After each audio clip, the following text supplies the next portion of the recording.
going on, people? We are Tottenham TV, back here for another fan show for you guys. It's your chance to have your say on the 3-1 win for Tottenham today against Nottingham Forest at the Tottenham Hotspur Stadium. How are you feeling, Brian, after that? Nice, relaxed, ready to enjoy a fan show that should be relatively stress-free. It's just enjoyable to get a win in the Premier League again, isn't it? Yeah, it really is. I mean, especially after the week that we've had, going out to Sheffield United, going out to Milan, disastrous performances. Wolves. Yeah, Wolves as well. And it's just like, I keep saying all this week, like, I've done all these miles, haven't seen a goal. And the one game I don't go to, we score within minutes. Well, not within minutes. We did score within minutes, but it wasn't counted. But it was such a relaxing day today. I mean, I didn't think for 1 second we were under any pressure apart from the last few minutes, really. Yeah, I think Richarlison's goal that didn't stand just set the tone, didn't it? I think when we saw that and we came out as strong as we did, it really did make us feel like, okay, this might be a little bit easier than we thought. And thankfully, like you said, apart from the final 10 minutes, it was. Yeah, it was a good reaction for the team today, that's for sure. I thought Ollie Skip was brilliant. Yep. Heung-min Son came back to the party. I thought Richarlison responded to the critics as well today. Harry Kane getting 2 goals behind him as well. So good performance all round. Pedro Porro is growing in this Spurs show, isn't he? Yeah, you picked Porro as your man of the match. I picked Richarlison, and they seem to have a combination down that right, didn't they? That little understanding. Both of them involved in all 3 goals today, so happy days. But look, it's not our chance to have our say today. It's your chance to have your say. So the link is in the community section to come and join us. If you can't see the link, it must mean that you are not a gold member. So grab that gold membership and come and join the We Are Tottenham TV family and come and have your say. And first up, a brand new caller to the show. I don't really like the look of this guy, to be honest. I don't think we should bring him on. What do you think, Brian?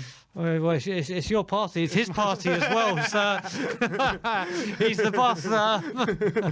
Let's bring him on. Go on. I feel nice today. Get me on, mate. Get me on. Ordering Sammy. How we doing? You all right? Yeah, it's all day, good. Isn't it? Got the win there. Got the win in the end. It's all right. Classic Tottenham. You always have to make it a little bit scary for ourselves, but good win. Yeah, it was a good win, and we needed it, didn't we, after that Liverpool result earlier today when they lost. It was important for us to respond in the manner that we did respond. And what did you make out of the performance as a whole? Because we in the studio here just were so comfortable. Yeah, and I think we were comfortable throughout most of the game, apart from maybe the last 20 minutes where we did seem to lose our way a bit. I think, to be honest, I've said this before, I do think it's quite similar to a lot of performances that we have seen from us, except the difference was, for example, the difference between today and the Wolves game is that we scored in the first half. Wolves, we didn't score. And if we would have taken the lead against Wolves, it would have been a very different game. We did take charge, thankfully, in this one. Richarlison, he just can't get the luck, can he? But unfortunately, his goal was ruled out. I thought that was a bit of a pathetic decision, but it is what it is. But obviously, Kane gives us the lead with a brilliant assist by Porro. We get the penalty deservedly after good work from Richarlison. They put us in the ascendancy. They put us in control. Forest had absolutely nothing for that first half. And then in the second half, to be honest, I didn't like our performance that much. I didn't think we were as good as we were in the first half. We kind of... It seemed as though we just set up to kind of contain Forest in the second half rather than actually just try and score more goals. We did happen to get one through Son, which I wouldn't say was against run of play, but it kind of came out the blue a bit. We didn't really look like scoring like that third goal when it did go in. So, we obviously got the third goal, and then I don't know. We conceded. We were forced down, made a couple of saves, and then we conceded that penalty, which could have made it 3-2. So I don't quite like how we ended the game, to be honest. But I think overall, it was really good to get back to winning ways. I thought it was a good response to midweek in terms of just getting back, getting those 3 points, getting back to the top 4. Putting us back in the top 4 race, like in the ascendancy there, where it looked like we were maybe losing our grip on top 4 after Liverpool beating United 7-0. We've now, we've put ourselves in a really good position now. But I just think performance-wise, I'm not saying it was bad. I just think it's very similar to what we've seen. I don't think it was like a massive change. Yeah, I kind of agree. I mean, it was kind of first 45 minutes we were so dominant, and then second half they made a few changes and got themselves back in the game somewhat. But I still felt like even in that second half, we didn't come under too much pressure. And I still felt we were the better team overall by some way. After the but it's classic Tottenham. We can only play second half we were okay, but still only 45 minutes where we were really good, and that's still a constant problem. I still think that was a problem today. No, it's very true. It's very true. And, everyone was kind of surprised that Richarlison got named in the starting lineup today after the war of words between Richarlison and Conte pre-match. How do you think he did today? Do you think he responded in the right manner? Yeah, playing on the right-hand side as well, and what we've said is his least favourite position. I thought he put in a really good performance. I thought it was a constant menace down that right-hand side. What I really liked about him, which I don't think we've seen enough of in a Spurs shirt, is his willingness to run in behind, stretch the Forest defence. And I thought he did a really good job with that today. Obviously, he won the penalty doing that. I think he's tended to like the ball to feet and like to dribble at players. But today, he was constantly going in behind Lodi. I think Romero and Skip and Højbjerg were constantly playing passes in behind to him, and that was really, really positive. I thought he was linking up really well with Porro. Obviously, got 2 assists on the day. One, I guess if you count the penalties, an assist and a really good cross for Sonny's goal as well, really good cross. And I thought he looked really creative and it was a good response. And I think maybe that's just one way of Conte putting to bed that whole war of words. You start in the next game, he has a good game, and that's it. Obviously, he just can't buy a goal, can he? He's so unlucky. He's scored 2 goals now and they've both been ruled out, haven't they, for offside? I couldn't see that offside today. Yeah, we generally were sitting here, we just couldn't see it. I've seen the lines again. I don't see it. I've seen an image with both lines touching, and I thought if both lines are touching, then the advantage goes to the attacker under the new rules. But whatever, apparently, who knows the rules? Doesn't count. It will change tomorrow now because it happened to Tottenham. Yeah, exactly. It's so annoying as well because it was a brilliant goal. It was a really great finish from Richarlison. If that would have counted, I would have given him so much confidence. But I'm happy that he didn't let that affect him, and he still went on to have a really good game. And I thought he linked up really well with Kane and Son. And I thought that's just one way to put that whole saga to bed, hopefully. Because I think if he would have not started again, and maybe if he would have come on for like 10 minutes again, the whole thing rumbles on. But yeah, I think it was good management by Conte. Just nip it in the bud straight away, start him the next game, and he has a good game. Yeah, absolutely. And has your opinions changed on Conte at all after that performance, after that win? I mean, we've been kind of like in acceptance that maybe Conte does need to go now if he's not going to sign that contract. What are you thinking now? Any changes of thought? I don't think it's changed because I don't think Conte, unless Conte's positions change, I haven't changed. As I've said, I even said this after Milan. I don't think he's doing a terrible job at Tottenham. I do think he's a good manager, and I do think if he was to commit long term, I'm more than happy to keep him. But if he's not going to stay, there's no point in keeping him. I don't see the point in keeping him if he's off next season. I guess you could argue. He can just get top 4 and then we can both go our separate ways. I guess you could argue that, but for me, I guess I would argue we're probably wasting time if he's not staying here. Whereas a new manager can bed in, get to know the squad more in time for next season. But then again, what I would say is I wouldn't just sack him willy-nilly without having a plan. I'm not gonna. Yeah. I don't like. Some people say, "Get him out now. Get him out. I want to see him out tomorrow." And all this kind of stuff. Because Poch is waiting in the wings. Poch has got no job there. So it's like... but if Poch isn't the guy, I don't see the point in just sacking him just for the sake of sacking him. I don't see the point in that. But if there is a guy that we have in mind who's ready to come now, then yeah, I think make the change because I think we have to start planning for next season 100%. But look, if Conte does get us to top 4 this season, whatever people want to say about him, he can look back on his Tottenham tenure with a positively, in my opinion. I know he'll probably be a bit annoyed, very annoyed that he hasn't really seriously challenged for any trophies, but taking us to 2 top four finishes, which is the best finishes we've had. Would have been the best finish we've had since Pochettino. I think he could be proud of that, and especially after a couple of years where we finished 6th and 7th in a bit of disarray. I think he can definitely say he steadied the ship and he would have done a good job.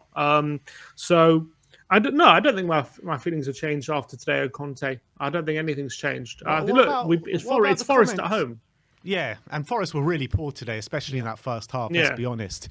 But what about his comments that he was making in that embargoed section yesterday? I mean, he was saying that he wants time and patience. The club will give him time and patience, but he doesn't think the fans have time and patience. I mean, from those comments, to me, it sounded like he wants to stay. Yeah, I mean, I do think it was interesting. Maybe he's talking about... I think he's talking about patience of winning trophies and stuff, and I think he's absolutely on the money, to be honest. I do think the fan base have lost patience, rightly or wrongly. You could argue that we've been patient for 15 years to win a trophy, or 20 years to win a trophy, and we've completely run out of patience. But I think he's absolutely right when he says that the fan base have completely run out of patience. He doesn't help himself when he rests, when he doesn't play his first team against Sheffield United, and we just chuck away the cup so easily like we did. Although what I would argue is he won't be the first manager or first elite manager to rest players in a cup competition. He won't be the last, but I would say he took it. I think he took that cup way too lightly, and that was a really good opportunity to win something. But I do agree that there is a kind of angst among the fan base at the moment, and every time an opportunity of winning a trophy, every time we lose one, it's a whole crisis and a disaster, and it's a massive deal because we haven't won something in so long. And it's also the banner that we're going out these competitions in, isn't it? Exactly, and that's absolutely right. And even though we're in a top 4 race and we're in a good position in the top 4, and in years gone by, we would have been fairly content with that. Now it's either we win a trophy or we're not happy, and that's led to this situation where we see it as a crisis every time we go out of a cup competition or every time we go out of these trophies, and that has led to a lot of impatience. And I can understand Conte's frustration with that, because if you look at our, if you look at our backline and stuff like that, is that ready to win a trophy? Probably not. So I do understand his frustration, but then again, a lot of fans would argue that we have the right to be impatient because we've been patient for long enough. So it's a difficult balancing act. I get that, and I get what you say. Maybe the backline, the players that we do have, a lot of them are not ready to win trophies. But when you look at the competitions that we've gone out with and who we're going out to, and when you're looking at the teams left in the competition as well, it just leaves a massive bitter taste in your mouth, doesn't it? Of course it does. But Conte, I'm sure, when Conte and Levy sat down, when they hash out the priorities, it was probably top 4, Champions League, FA Cup, and League Cup. And we sign players like Richarlison and whatnot, so we could give Kane a rest, and we give Kane a rest in a cup game, and we end up going out because we didn't have the team on the pitch that was good enough to go through. I would have personally prioritized the FA Cup game rather than the league game against Wolves. But when we're in a top 4 race, that's what Conte is employed for. He's employed to get top 4. If Conte gets top 4, then he's done his job. If he wins the FA Cup and finishes outside the top 4, then he hasn't done his job. And that's unfortunately the reality of the situation. So there's a misalignment, I think, between the aims of the club and what the fan base are really craving for right now. And that leads to a lot of frustration. But I understand his comments on the fans, because I think whatever you want to say, like whether he says it affects the players and all that kind of stuff, I don't know where I stand on that. But when he says the fans are impatient, I think that's absolutely right. I don't think anyone can disagree with that. Yeah, I'd agree. I mean, I agreed pretty much word for word everything Conte said in that embargo. But it was interesting what he said today in his press conference. He said that he was talking about the top 4 race, and he said for Tottenham, getting in the top 4 is like winning the Premier League. That's what he said for us this season. And that just goes to show the mindset of the club right now. That goes to show the mindset. And you've got to remember, look, we haven't won. We haven't won a league for 60 years. Okay, we haven't won a European Cup since the 80s. We haven't won an FA Cup since 91. So for us, I understand like we've got a rich history of winning trophies like a long time ago, but like there's no we why should we go into every season expecting trophies? Like we shouldn't until we build No. that solid foundation. I agree. We shouldn't be going into it expecting trophies, but we do. when you see the teams that we go out to, it's just a kick in the teeth, isn't it? I think it's more 100%. expecting to compete. Yeah. We expect to compete and get to the latter stages of these things, especially the way the FA Cup was drawn. And it's like you said, the manner of the way it happens. But look, let's get back on the game in terms of a few personnel that I want to talk to you about. Pedro Porro, first of all, I thought he's growing, involved in all 3 goals today. I mean, what a player he's coming on. Yeah, I mean, look at that cross for Kane's goal. Has Emerson ever put a cross in like that in his whole Tottenham career? I don't think he's ever put one in his life. I don't think I've seen one, and it's taken Porro. But has Pedro Porro ever done a no-look pass? Just you wait. He did a hand to the mouth like that. I haven't seen Emerson do that. I was really encouraged by Porro today. I have to say, I was really encouraged by him. I think even when his crosses are not necessarily hitting the target, they're always looking dangerous. They have that whip on them, that causes problems. And he put in a few today. I don't know if I would like to see the stats, but he put in a few today, which were really, really dangerous. Like some really good crosses today. And I thought one thing that I think he could have done a bit more is take on his man. There's a couple of occasions where he had a lot of space to run into, and he decided to kind of check back and not really dribble and take on a man. But I thought his build-up play, his crossing, I was really happy with him. I thought his link-up play with Richarlison was good. He's really growing in this team as well. He's getting that. I saw the celebration with Sonny. They've got a celebration together now, so he's getting integrated into the team. I think this guy's got a big future at Tottenham. I'm really excited about him, and hopefully he's got those. 5 dribble attempts. 5 dribble attempts, 2 successful. 6 crosses, 1 successful. 6 crosses, 1 successful. Okay. Okay, fair enough. But as I say, even when the crosses like Emerson, like when he does a cross which isn't successful, like it's never dangerous. Whereas you see with Porro, they're dangerous even if they're not a successful cross. They're either near the target or they got a lot of whip in them, a lot of pace on them. And he's an exciting player, and that was a great assist for Kane. You have to say, and I was really happy with him. Who was your man of the match today? I think probably one of the midfielders. I think Højbjerg was brilliant. I thought Højbjerg had a brilliant game. Both of them were sensational. Yeah, Højbjerg and Skip played really well. I think Højbjerg was probably the one in the second half who kept up his standards, whereas a lot of the players dropped off a lot. I thought Højbjerg was really strong. So I'll probably give it to him. But I think Kane deserves mention. Richarlison, yeah, I thought there was a lot of really good performers there. But why are we not giving Danjuma any minutes? I just don't understand it. I not understand Conte said it, didn't he? Conte said it in his pre-match press conference. He's not a winger. He's not a number 10. He's either an out-and-out winger or a second striker, and we don't play with them. So why the hell did we sign him? Beats me.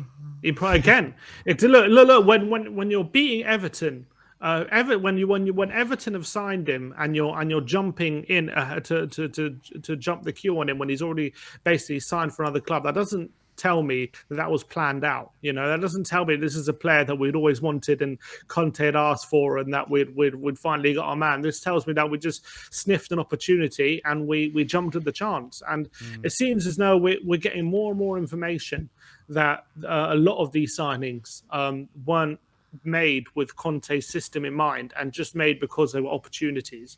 And that's what I think. Spencer's definitely there. We're hearing that Richarlison was an opportunity because we felt like we could do a deal with Everton for him because they're in financial trouble. Now we're hearing about Danjuma as well. So I think there's a lot of these signings now that it seems to be coming out that these are signings that we're making because the club feel like they could sign them and not whether they should sign them, and that's a big problem. And look, and when you think about it, when in terms of like a number 10, Danjuma's not really number 10. Neither is Richarlison.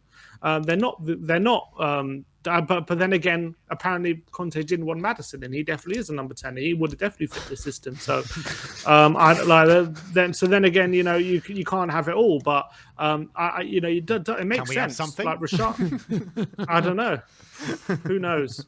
I don't know what Conte wants in that sense, but it's definitely coming out more and more. These are more club signings and ones that Conte specifically wanted to fit the system.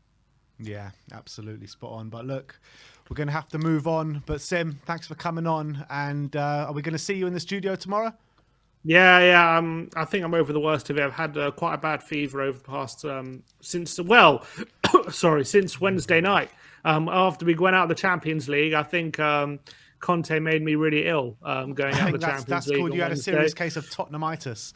Yeah, I think so. But I've been in bed for 2 days, but I think I'm over the worst of it now. So I think I'll be back in action tomorrow. So looking forward to it. Sweet. All right, we'll see you tomorrow. Later, Sim. Nice one, Brian. Good to see you, mate. And you, Plumber. See you guys. See you later. Right, let's keep going. There was a super chat here from, I can't even pronounce that name, Mr. Taki, I'm going to call him. And it says, Porro looking more comfortable going forward. And that's exactly what he was. So he was Correct. so comfortable going forward today, wasn't he? Oh, without a doubt. You can see that, like we said, Emerson has had to claw his way and really learn how to get into this position and start playing that. The getting more aggressive and being more attack-minded is right up Porro's avenue, isn't it? There's no training needed. It's like this is what he does, and you could see it. You can get into grips with life in the Premier League. Exactly. As well, let's move on to our next guest, and it is the Jorical. Yes, Jory, how's it going, man? Good. How about you guys? Yeah, good. You look nice and relaxed over there after that performance.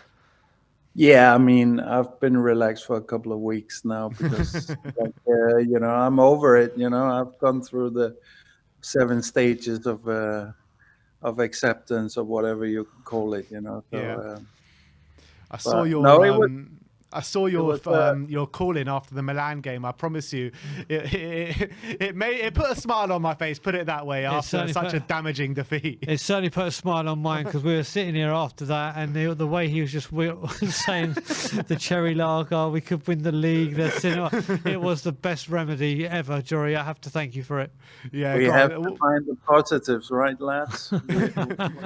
So, what are the positives today, Jory? Let's talk about them.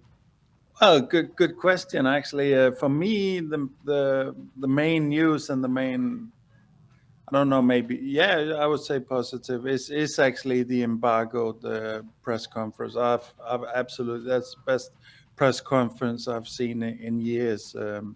But in terms, if we start with the game, I thought the game was nice. Like everybody, I was watching you guys the watch along, and I think.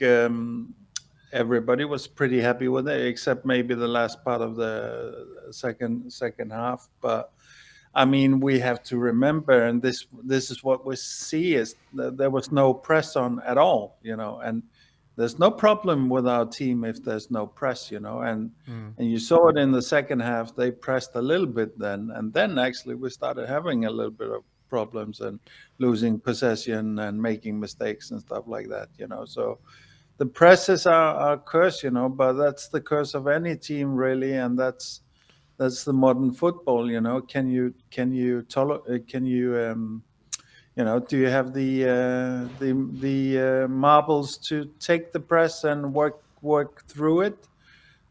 Suffer like Conte likes to say a lot, or do you crumble under that pressure, and in our case with many of our defenders, do you simply have the competence and skill to be able to play through the press, and they really don't have it, so we can work with their mentality as much as we want. They will never really have the skill to break a top level press, I think.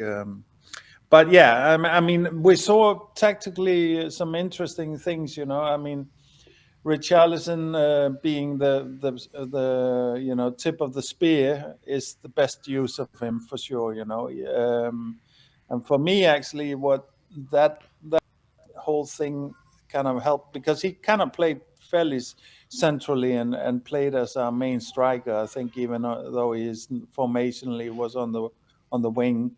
I think one of the main benefits of that was the time and space that it afforded Kane and Sonny, and basically, of course, now with Porro and so on, we have more, and Davis as well. They're being more offensive, So that's exactly what I always thought Richarlison would maybe be the best benefit of, would be to create that chaos or tie up the defense to make opportunity for the rest of the forwards, So, and that's what we thought. I do think it's not good enough not scoring one goal of those chances that he got, You're 60 million. You just whined. You just showed your egotistical nature and whined about not getting a chance, which is utter bullshit.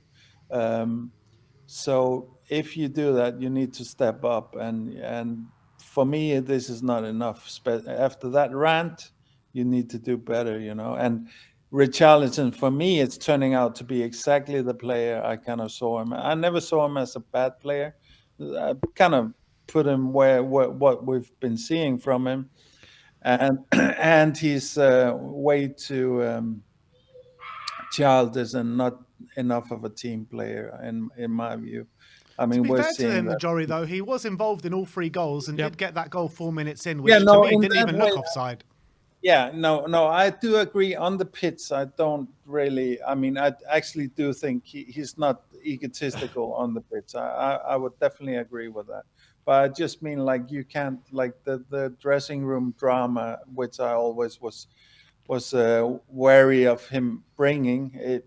This is not very much, I think, and he's already there, So I don't think he can handle that pressure very, very well. But I don't want to, damper it, because he did well. This was one of his better outings for sure for us, So that's good, Now, shut up and go to work and keep doing like this, and it'll be fine, I think it's clear now. We saw that with Sonny. Like, it's definitely Perisic is a detriment to It's Sonny's. looking that way. Say what? Say I what, say it's Brian? looking that way, isn't it, Jory? As much as I didn't want to believe it to begin with, thinking, like Ben said, the 2 world-class players should be able to adapt to each other's game and make that work. I think it's starting to show that we get the best out of Sonny when Perisic isn't on the pitch. And also, I'd actually go as far to say Perisic isn't just a detriment to Son; he's a detriment to the whole team at the moment.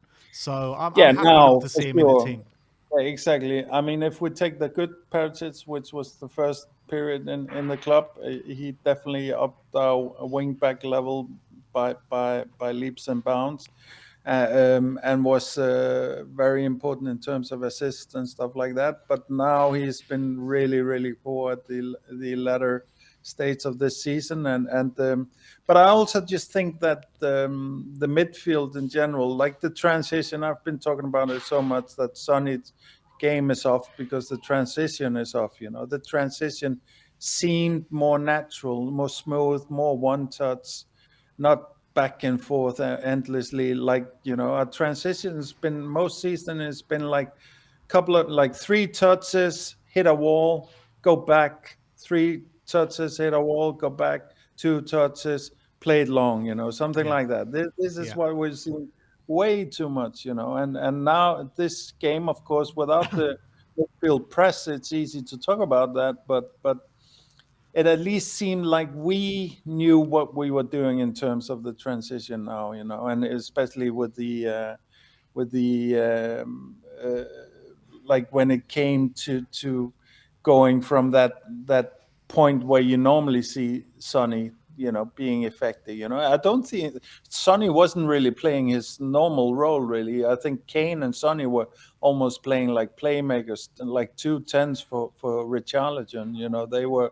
They were more looking to create, to feed the runs of Richarlison than do anything themselves. And then they came on the second wave of the attack, which I think is a very, very effective tactic there. So also props to Conte for trying that out.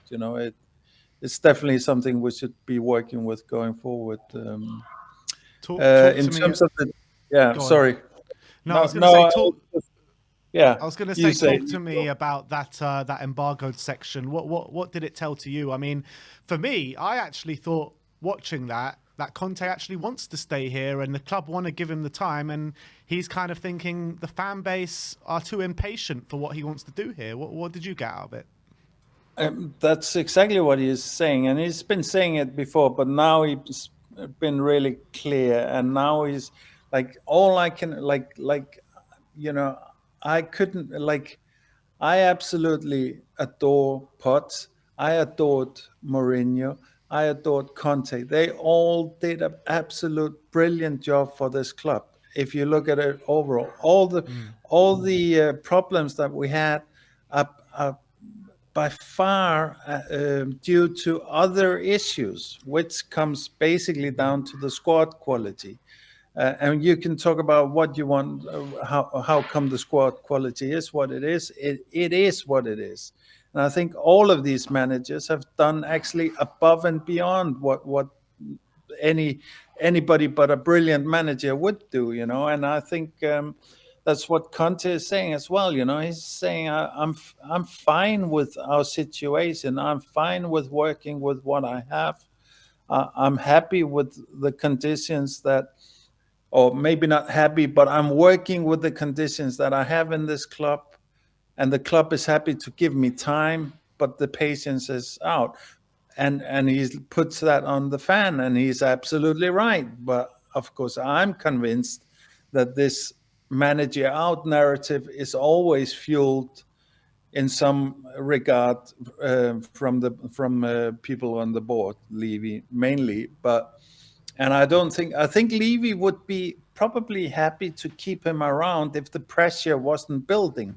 But as soon as the pressure builds, Levy wants to feed the manager to the crowd, to save himself, So I think that's what we're kind of seeing, and I think, I think, but he also kind of gave the fans a big bone, which is he said like the patience among the fans is finished, and maybe that's absolutely right, because we've been waiting for too long for silverware, Yeah. So everything he said there was right, and I was so happy to see this is the Conte I wanted. I like whatever the situation happens. I want a manager. All I can ask is like he be competent, he be passionate, and he be honest. And Conte is showing all of those three in that embargoed session, I think. And to be honest, Ben, and I ask the fans, this is like, if we now sack Conte, fine. Even if we get Potts in, or whoever would be the best project fit for going forward, we're talking about at least 3 years of painful building, with Levy. This is still Levy, So we're still talking about building on those conditions, Whereas the way I see it is, if Levy would just, and I put this to you, Kane, if you put the pressure on Levy and Conte gets just this summer, if nothing else, if he gets this summer with a budget and his players in, I promise you, next season we will get silverware, because Conte will also put a condition in there, which is, if I have an opportunity in the Carabao Cup or in the FA Cup, I'm going for it. I want no interference from the club in terms of prioritizing top four over silverware. But maybe I'm being Conte deluded. Who knows? But I think anybody who knows football, I think would definitely. I think I have a better case to say, if you give Conte 3 or 4 players in the summer, we are close. Like, the amount of time and effort and drama that we need to go through to be anywhere near what we can do with a little bit of fixes around Conte this summer. There's no comparing the two. I think, even if it is Potts who knows the club and did such a great. I mean, how long did it take Potts? And Potts. You can even say that Potts is a natural extension of maybe what started with a Redknapp or whatever. So if you combine all of that, it's a bloody long time, and it actually didn't give any silverware either, So but at least, like I said, Ben, it made me happy to see Conte, because Conte is. I really think Conte. Absolutely. A lot of fans think that Conte is arrogant towards the club and stuff. I think Conte separates the clubs and the fans, because that's the reality in our club. We are not in lockstep. The way the club operates and what the fan wants is divided. So I think that's why Conte always talks about it in that sense, and that's he actually said that we need to first start building a common culture, a common drive, club, fans, players, all driving towards the same thing, and we can enjoy it together, even the difficult moments. So and that's what Potts got the furthest with, and everybody that's been in the club, Potts, at least squad and fans, and it seemed at the time the club Everyone at some was in point, alignment at that time. Yeah, exactly. So, and that's what the feeling was all about, and I think, and to be honest, if that's really all I want is and I think you guys have many times called for it. Let's just have a plan. Let's just have a vision, and let's just all get behind that, and stick with it as well. Yeah, exactly. Stick with it. And that's only the board that really can do that. They need to lay out their vision for the football, and then they need to commit at least 5 years, and then there's something to gather around, then we can get some cohesion back. I really, really fear, if we go this way, it's going to be a nightmare. That's I'm convinced of it. I also think, mark my words, now we're going to be playing great football the rest of the season. One game a week. It's this carbon copy of last FC. season, isn't it? We just lasted a bit longer. Yeah, and one game a week, and the pressure's off, and Conte will be. He's said his piece. He will be. He will probably be on the ascendance in terms of all his personal difficult times, and he's accepted that it's not going to work out, maybe, and so on. So that it will all be, in a completely different tone, and which is what our players seem to need. And then and Liverpool is even more Spursy than we are. So literally, I mean, I was watching that Liverpool. Well, I saw the result come through, and I was like, "How can you win Spursy? Ten Hag's team 7-0 and then go lose to Bournemouth?"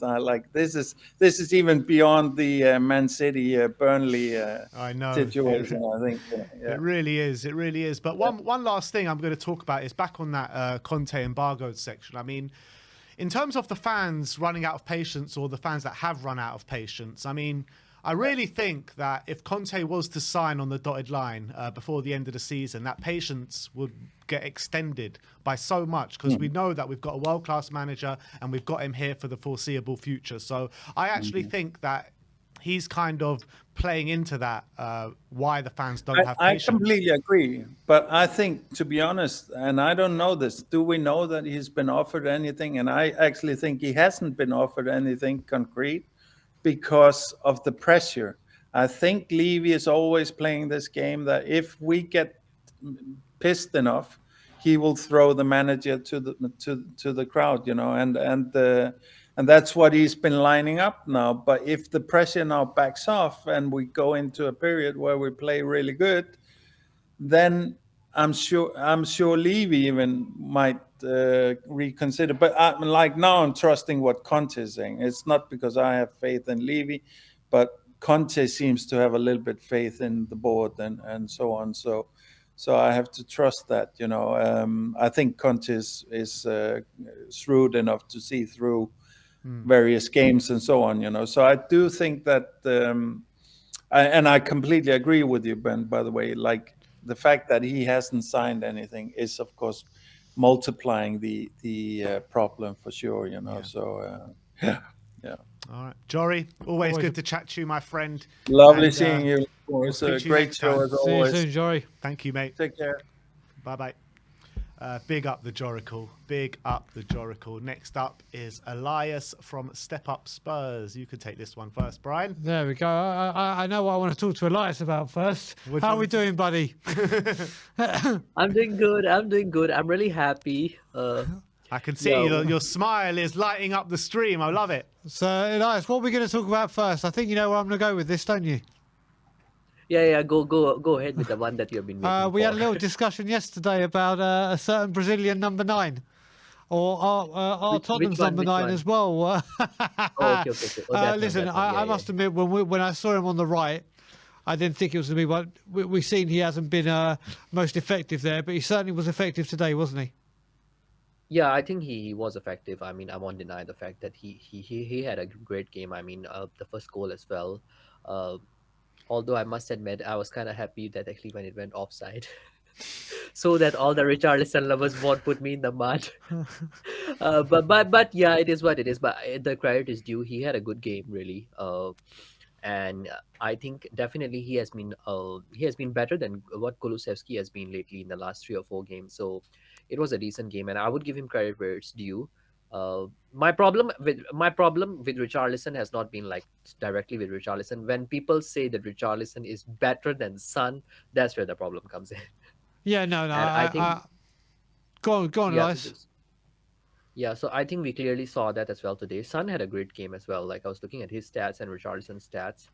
Son was, I think, the second best forward definitely after Kane, and then Richarlison was great as well. I think the front three, all of them were great today, in terms of not just their finishing and their assists, but also overall their stats, in terms of their creativity, in terms of their passing accuracy was great as well. So the credit is due where it's due. Yeah.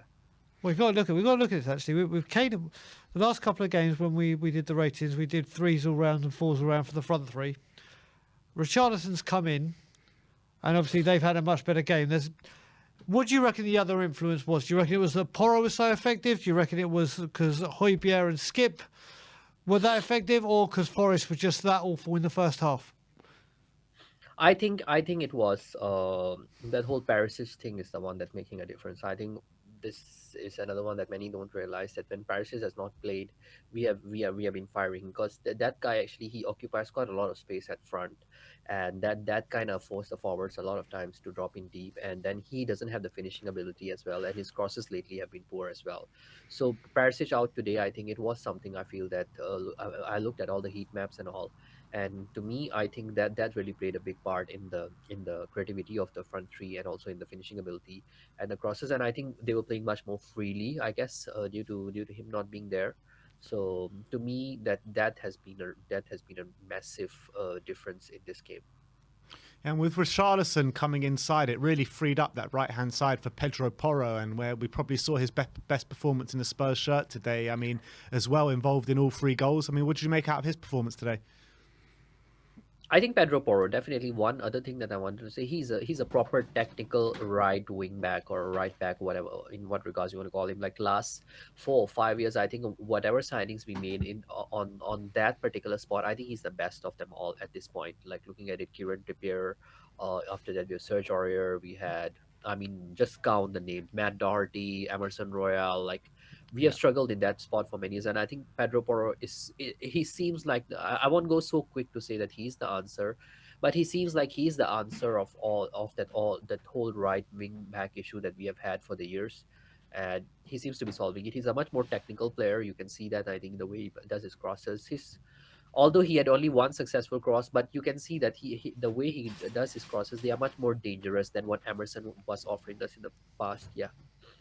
Yeah, I completely agree. And we had a super chat during our watch along today, and the super chat said Fraser Forster is our most successful summer signing. What would you say to that? I disagree with that. No, let me just think about it. Who were the players we signed in summer? That's the Langley, thing. we You signed think about it, it's Perisic, like, oh we yeah, signed Spence, Bissouma, Richarlison. Bissouma. Yeah, Adoji, if you but were to he think doesn't count. about it, I guess yeah, in a way it makes sense. A goalkeeper who can save fans, yes, it does make sense. Sorry, I had to go back and really reflect like who were the ones that we signed in summer. So I mean, if you It look at the sounds summer so signings, stupid, Elias, but then when you work it out, it's like It's actually true. it's actually true. yeah, 'cause it is, it does make sense. Like it does make sense that yeah, he has been the most useful one as well. I mean, who knew that Hugo would pick up this kind of injury in the season, and then you will need a goalkeeper to step up, and then that guy steps up. Not only he just step up, he saves a pen. Like Yeah. that's great. I mean, Hugo has. When was the last time Hugo saved a pen?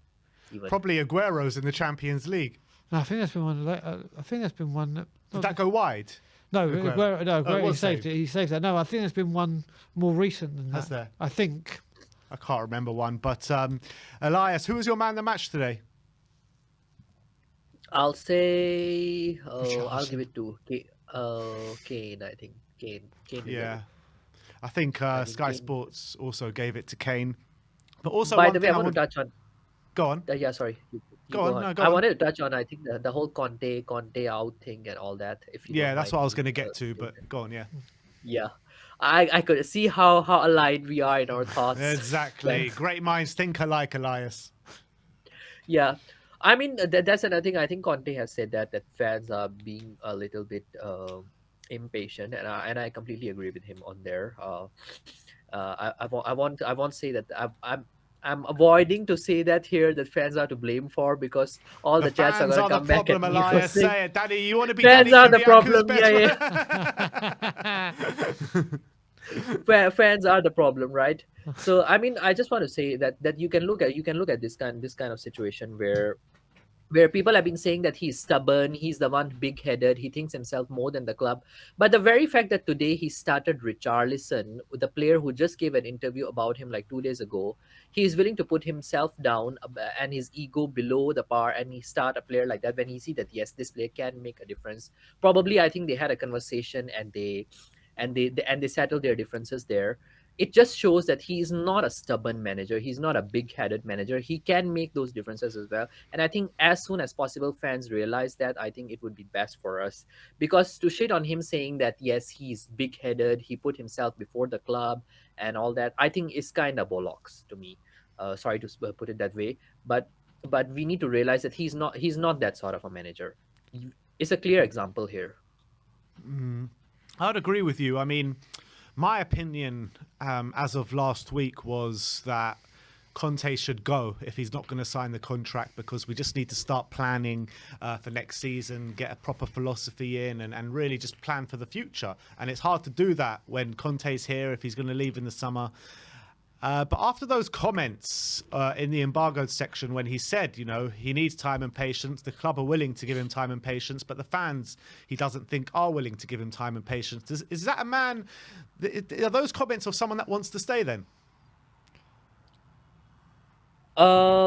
Again, I do think that he does want to stay.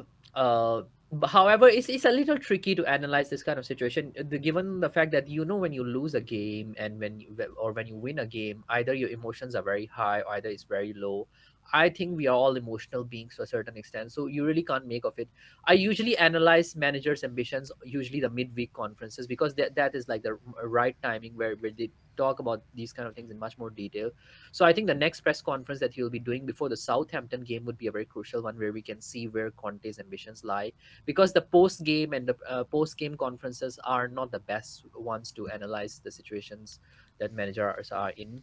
I do think that he does want to stay, because we should. He does want to be someone like get a chance like what Jurgen Klopp was given at Liverpool. But I think he is saying that clearly, that our fan base is not patient enough. He has said that in the past as well, but I think it's a bit too soon to make the judgment. So if I had to put you on the spot here, will Conte be here at the start of next season?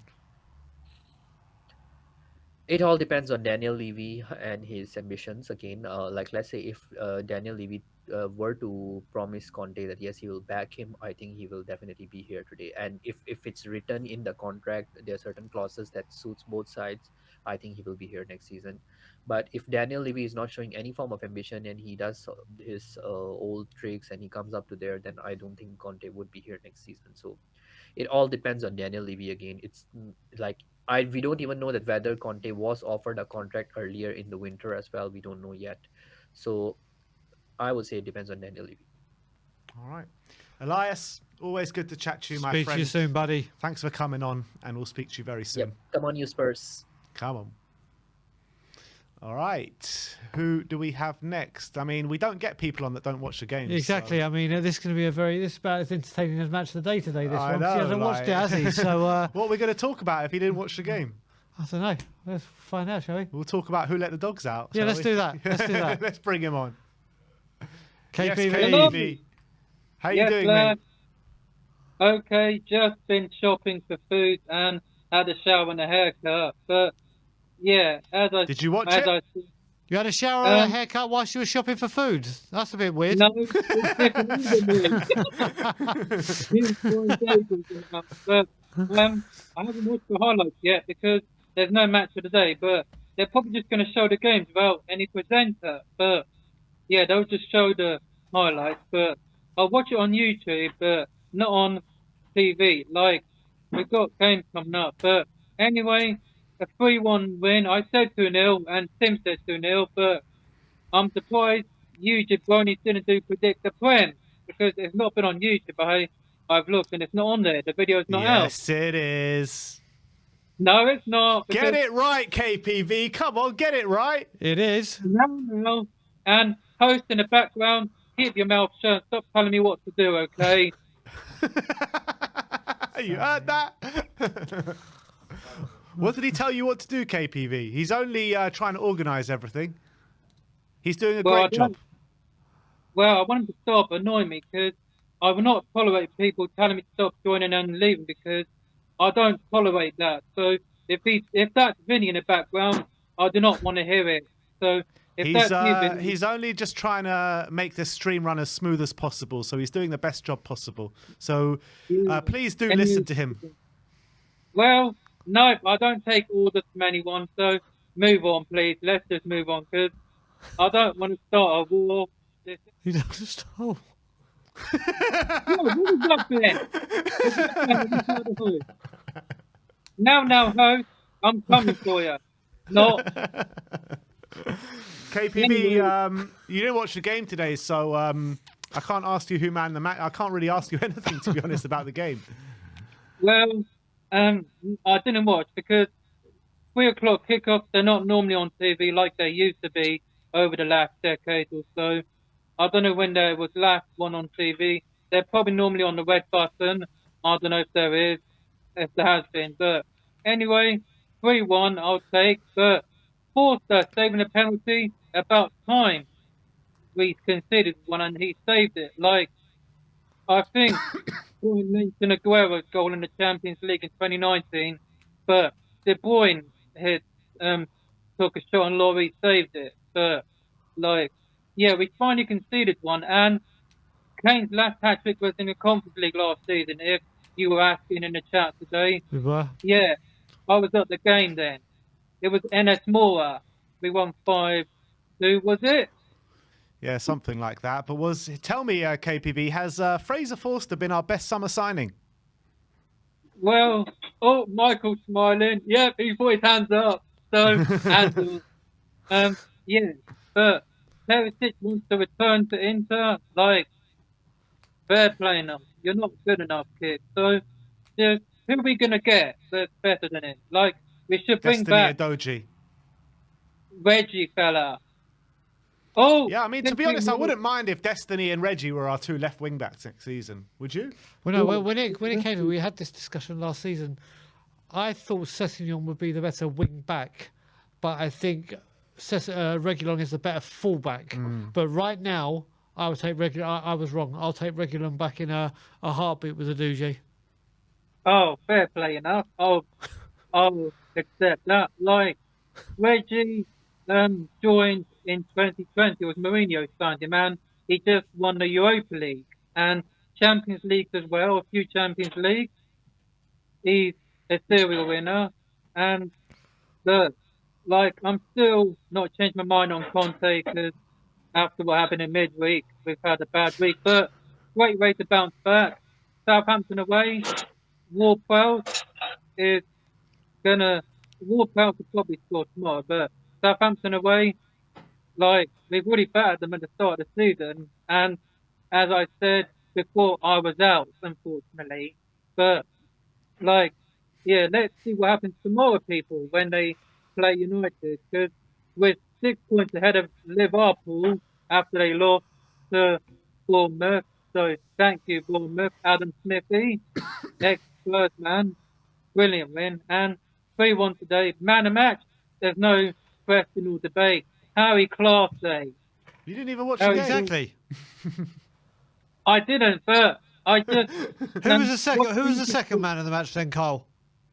I would BT Sports score because they watch the games while they're talking.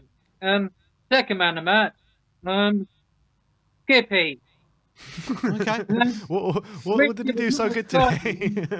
Richie wasn't offside. Like he was clearly on, and Chris, what? Wait. Did you just say Richarlison was clearly on?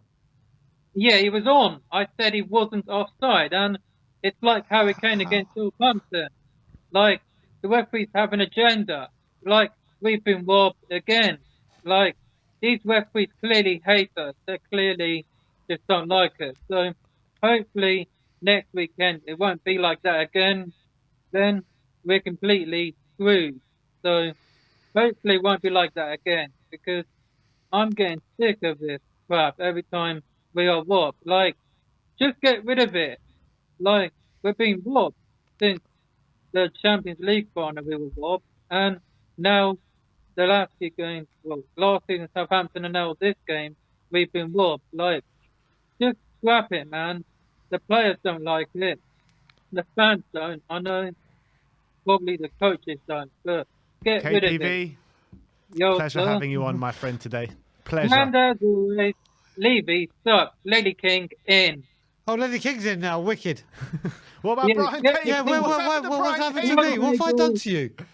Nothing, man. I'm saying Lady King in as the manager. I didn't say you. I didn't say you've done nothing. Like, no offense.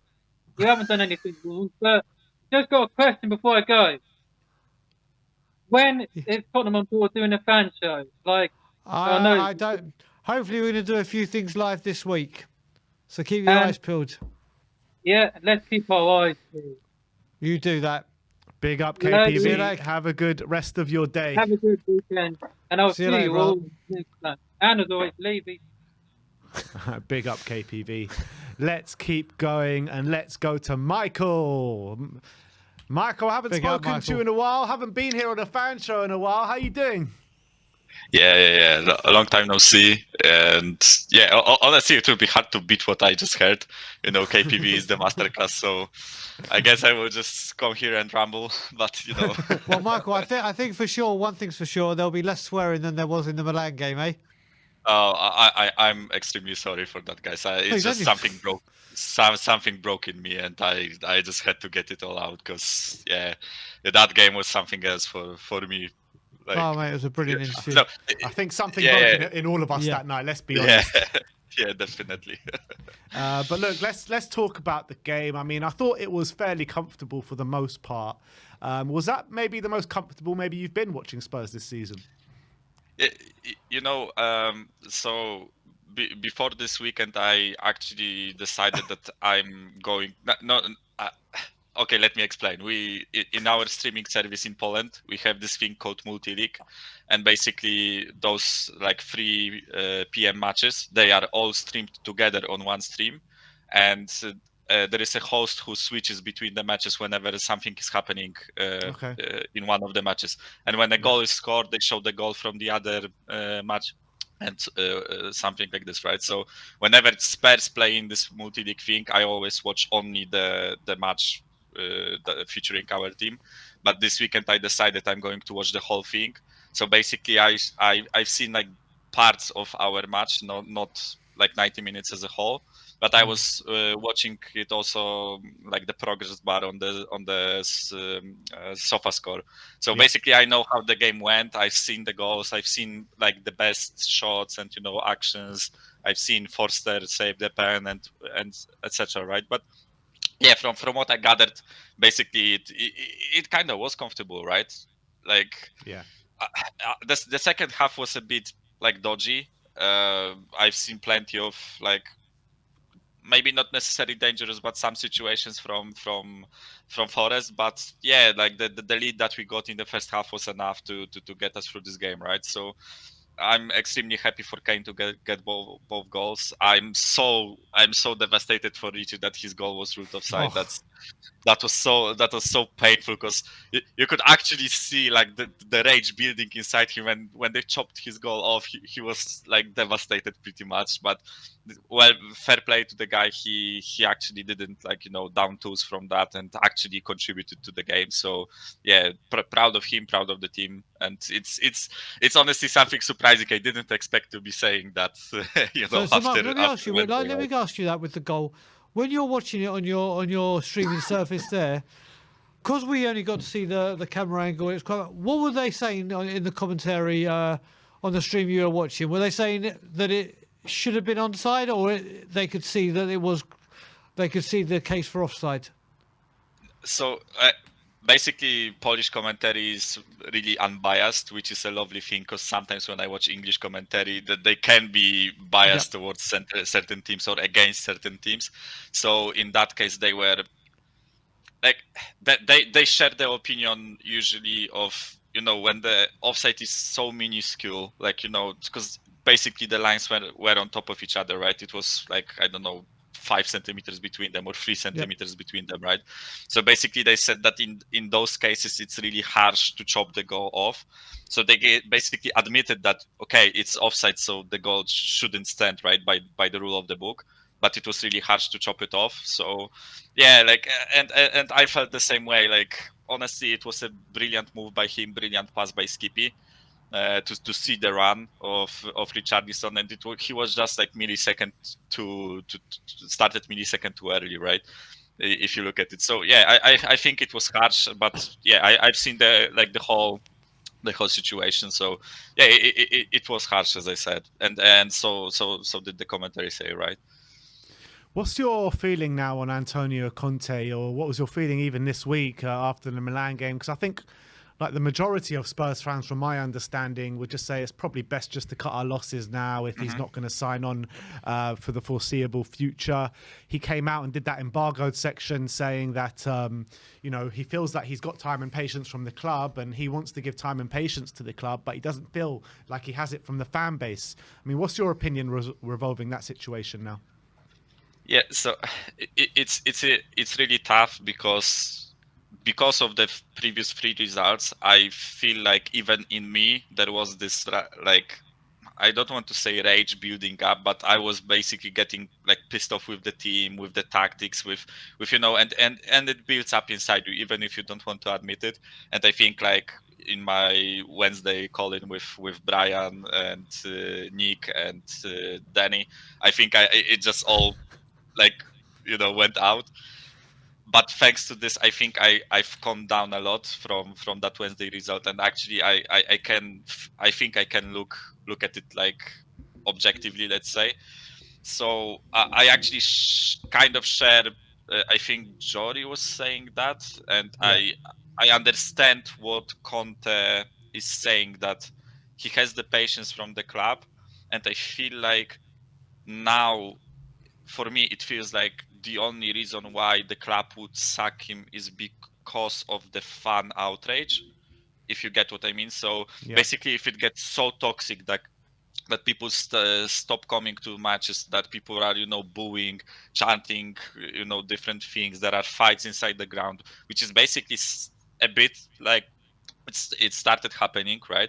So I think that could be the reason why they want to sack him or they don't want to renew the contract. And I also like share your thought about if he was already signed and we knew that he's here for like the foreseeable future, like 1 year, 2 years, whatever, right? Then I think the fan base would be a lot calmer. And on top of that, if I can add, I think like his press conferences are kind of like convoluted, and they are like kind of cryptic. It's often hard to read exactly what he's saying if he's not saying it strictly. Like, so today he said like straight, he wasn't like, you know, doing any comparisons or whatever. He just said he has the patience from the club, he doesn't have the patience from the fans, and he's asking fans to have patience, right? And this is something that's easy to read, you can easily understand it, right? Yeah. But before that, I feel like sometimes his press conferences, and I don't know if it's maybe because of the language barrier, I sometimes struggle to say some things in English the way I want to say them, right? Because I miss like, you know, one of two words, but those one of or two words missing can change like the whole structure of what I want to say, right? So I feel like I personally feel like he doesn't mean bad if he's saying that Milan have like culture and history, and you know that they are a team with heritage. But when you are a fan and you hear your manager basically say that your club should have an inferiority complex compared to Milan, then you will be outraged, right? Because you want your manager to say that your club is like huge, your club is big, you know, all those stuff, right? And Yeah. it's ironic because we as fans of Tottenham often say that we don't have the heritage, right? We Yeah. often say that we like this, but when somebody else says it, like Conte, Haaland just scored. I guess that was the Yeah. yeah. Thank God. How long's left on it? Just over 10 minutes. Thank God. Yeah, over 10 minutes. Thank God they scored. But yeah, coming back to the topic, I feel like it's all like you know, we aren't winning matches we were supposed to win. We weren't winning matches we were supposed to win. Then Conte is saying the things he's saying, and as I said, I don't think he necessarily means like bad things. It's just the way he is. It's just the way he says things. Maybe because of the language barrier. Maybe because of how he feels, right? And again, I feel like, ironically, the team and even the players, I feel like majority of them actually back him in like, or maybe majority of important players. I feel like Son, Kane, you know, Romero, Højbjerg, even Richarlison with the comments that he said. I feel like they want to believe in his project, but you know, the biggest voice in terms of like displeasure and all that stuff is us fans, right? And if 60,000 people are booing every single game, then the club won't have a choice, right? They will have to sack him because they cannot keep like such manager in the job, right? Yeah. So overall, I was really pissed off with the Milan performance, and I attribute a lot of that failure to him and to his tactics and the way we approach the game. And I don't think he's a flawless manager, and I start to see cracks in the formation that we use. But if the club decided to like, you know, give him another contract, give him the money in the summer, you know, try to run this project, I necessarily wouldn't be against that, right? That's I guess like a long answer to your short question, right? Yeah, no, it's a good answer. And I think you know my opinion. I mean, my priority is for Antonio Conte to stay, but if he doesn't want to commit his future to the club, then it's probably best for all parties if he just go as early as possible, to be honest. But if he does want to sign on the dotted line, then get that contract done and and let's start planning for the future with Antonio Conte, and let's build something special. Yeah, it's so bad that this contract hasn't been resolved in winter, right? Because we as fans are so uncertain towards the future, right? And imagine if he was signed already, right? If we knew that he's here for another 2 years, then people wouldn't be so like open to the thought of Pochettino coming back or different managers coming in, right? Because they would know that Conte is here to stay, right? And And people even can think about like if he was signed for 2 years, people could think about the financial repercussions of sacking Conte right now, right? Because then we would have to pay like over 2 years of his wages as a I'm missing the word. Compensation. Compensation, right? As a compensation to him, right? So I just feel like it's all like it's all boiling under the cover, and it's all like ready to blow up, and it's already kind of like leaking, and it's already kind of like blowing up. And I think it would be so calming if actually some steps were made by the club or by Conte to show us what the plan is, right? We often talk about like the lack of clear vision in our club, and I think that's also like similar to that situation, right? We as fans don't know what the hell is going on with the situation in our club, right? If we knew that Conte is staying, we knew that they are going to back him, good, right? I would be all for that. But because, as you say, because we don't know if he's going to stay, like that stops everything. You cannot plan for the transfers in the summer because you don't know what system the next manager will play, right? You cannot plan for Conte because you aren't sure he's going to stay. Fans cannot get behind the project because why would they if the project ends in 2 months, right? So I just feel like it's all on like really shaky legs, and it will be tough 2 months in my opinion as a fan, even if the results are there, even if we keep winning matches, and even if we actually finish 4th, I think it will be really tough for us as fans to bear all that and to wait, then when the season ends, to wait for the whole contract situation, all that stuff. It will be a tough few months in my opinion. Michael, always a pleasure to speak to you. Good to finally speak to you again, and we'll see you very soon. Yeah, see you guys. Thank you for speaking with me. See you later, buddy. Yeah, no problem. Thanks for coming on. I think that is our last caller of the day. Let's just switch over to the Man City game quickly. Let's enjoy this. What is going on? Shall we stay on till the rest of this game? Well, then why not? 8 minutes left. We'll do a mini watch along for you guys. 83 You get 2 watch alongs for the price of 1. Exactly. 3 minutes on the clock. 83 minutes on the clock. Man City are 1-0 up. So just lucky scored. they got that penalty. I'm starting to get worried looking at this game. Like, how long is left? I know. So that at the moment it's setting up for a big tie between Arsenal and Fulham at Craven They've been Cottage dominant tomorrow. second half City, haven't they? 6 but shots let's just to hope 0. there's no mix-ups at the back. One for touch City. in the box. Palace are on a really bad run, aren't they? Yeah, terrible. They haven't really won are. since October. It's I think we were talking about that yesterday, weren't Yeah. we? It's crazy. Right, here we go. City are battling. Crystal Palace are battling. But it is deep into Man City territory. Olise gets the ball in the box. Tell you one thing, this Elise is a very good player. Yeah, he's class. He Zaha. always manages to get a cross on. Cross on? A cross on? He always manages to get a cross in. Oh, Eze. there's my guy, Eze. 84 minutes on the clock. 1-0 to Manchester City. We can't be having any late Palace goals here. No. No, we most certainly cannot. Corner to Palace. It comes in. Oh! Get it away! I was about to say, if they score, we're in the watch along. End watch along. Oh, God. I don't Palace want, are pushing, though. I have to say, I mean, last year, they've lost Conor Gallagher. Yeah. That's like the real big loss they had last only season, one. wasn't it? I It's mean, only one. Vieira did a very, very good job with them last season. Yeah. I don't get it. I don't get why they've dropped off massively like this. But the Palace fans that I see on social media are like fed up with Vieira. Oh, really? Yeah. I'll tell you what, honestly, if Palace carried on like this, we would try to get him about 3 or 4 times. I'd do everything to get Anderson.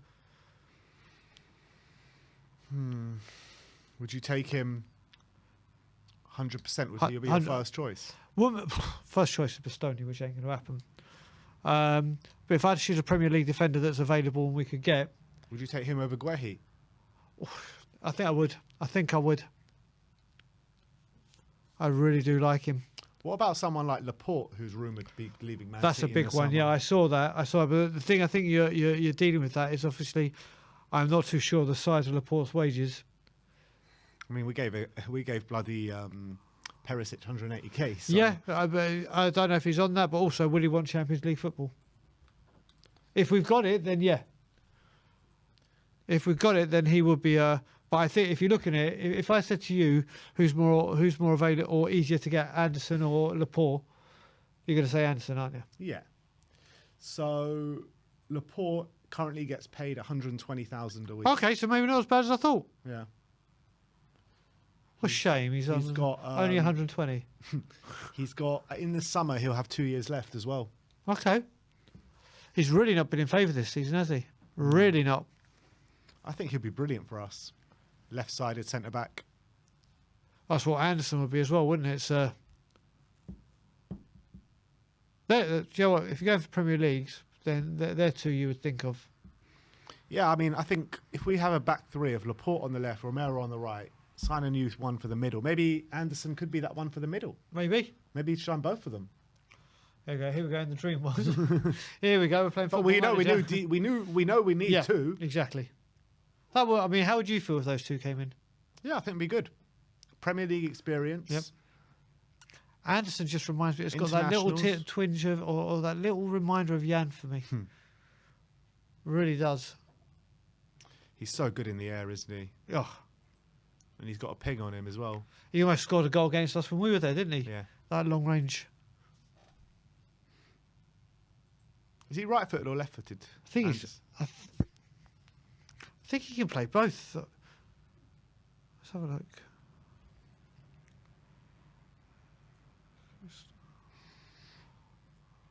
All right, Kyle Walker coming on for Manchester Hope he City. can keep his shorts on. Nearly 88 minutes on the clock. Let's hope there's not too many stoppages.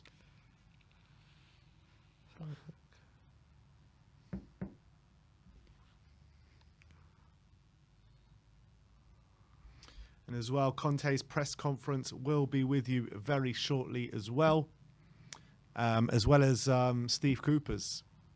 Yeah, he didn't look happy near the end, did he? Cooper, he got booked, didn't he? John Stones going off, Kyle Walker coming on. I can't find anywhere that says I'm going to leave you with the reins for 1 second, Brian. Okay, I'm just trying to find his left or right footed, but I can't find the... So yeah, Stones off, Kyle Walker on. We now 88 minutes 25 seconds. How badly do we need this to stay the same and keep that pressure on Arsenal? Crystal Palace have a free kick. Long ball just past the halfway line. Easy for the Man City midfield. I can't see who it is. I think it's Rodri. Crystal Palace win it back on the edge of their area. They're running out of time here. Yeah, I don't know what's happening to Palace at the moment. Well, they've got a bit of space now. Eze gets it out wide on the edge of Man City's area right now. A couple of step overs. Fires a low cross. Oh my God. A low cross in that's just gone behind about 3 Crystal Palace players. Crystal Palace had a real opportunity there. And they start building again. I must say, since we've been watching, Crystal Palace have come more into it.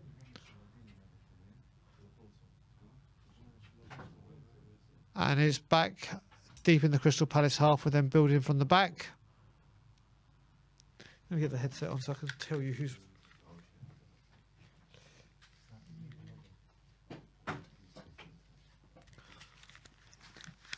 Are you back with us? Yeah. Oh, good, because your eyes are better than mine, because I can't. Crystal Palace almost scored. Or had a great opportunity to. Yeah, they broke down. They put a cross right across the 6-yard box. It went behind every defender. At least they now... Crystal Palace keep coming forward. As Man City just clear the decks. This out, City, man. None of these back with the Palace Palace keeper. We're into the 90th minute. We're just waiting to see how much time will be. 4 minutes. 4 minutes, people. So what will this put? Manchester City 2 points behind Arsenal. Will they have a couple of games in hand or 1 game? No. Arsenal will have a game in hand, which is tomorrow. Okay, so at the moment, Man City played 1 more. Correct. Okay, so it's back on even kill. Because Arsenal had that game in hand against Everton last That's time. right. That was the one. So how many points are they away now? 2. 2. Man City on 61, Arsenal on 63. Just hold it out. I think Man City should be home and dry now. 4 minutes. We're deep into the first minute of that.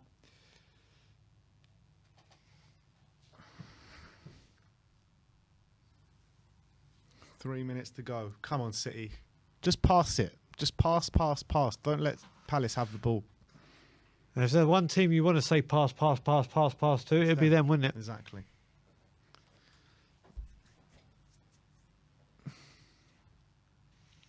And that's exactly what they're doing. Just no fuck-ups. Nearly one. Yeah, and they just put it out for a throw-in.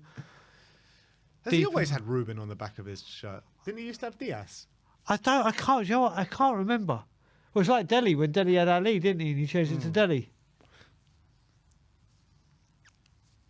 How long do you reckon Vieira's got? Yeah, that's a good question. Because they're going to get He's sucked never into gonna be this, aren't they? judged on games like this, is he? No. But if they carry on this run, like you said, they haven't won since... Oh, my God. Where he lets it bounce, Haaland battling. Oh, nearly came in behind. I'm not sure Well, who that there's was. a hold off Haaland ain't no easy thing after making a mistake. That was... Ake with an up and under header. Olise tries to win that, but Man City retain possession with Jack Grealish now. Jack Grealish all the way back to Ederson. There is 2 minutes left to play, and it's a foul on Jack Grealish. I mean, he's so good at buying fouls. Oh, Jack my Grealish, God. isn't he? I was about to say, you could... I don't think... We've done a watch-along for 8 minutes of this game, and you got to say Grealish's been fouled. He is the king of it. Yeah. But I'll tell you what, his second season has obviously been a lot better than his first season. Yeah, and I always thought that. Because also, when you got to look at it, remember Mahrez as well? Yep. Didn't do well in his first year. A lot of wingers come to Man City, and they take a while to acclimatise to the way they play. Yeah, and this is the thing, the 100 million price tag ain't Grealish's fault. It's what Villa had in the contract. You get labelled with it. I think he's a terrific player. He's been one of the most favoured ones this season. Yeah. Really. Or De Bruyne bursting through there, and it's a I think foul. that's now going to be... they'll keep it down there, won't they? Yeah. Yeah. Joachim Andersen just missing the ball there. And we're into the last minute of stoppage time. Yellow card for Andersen.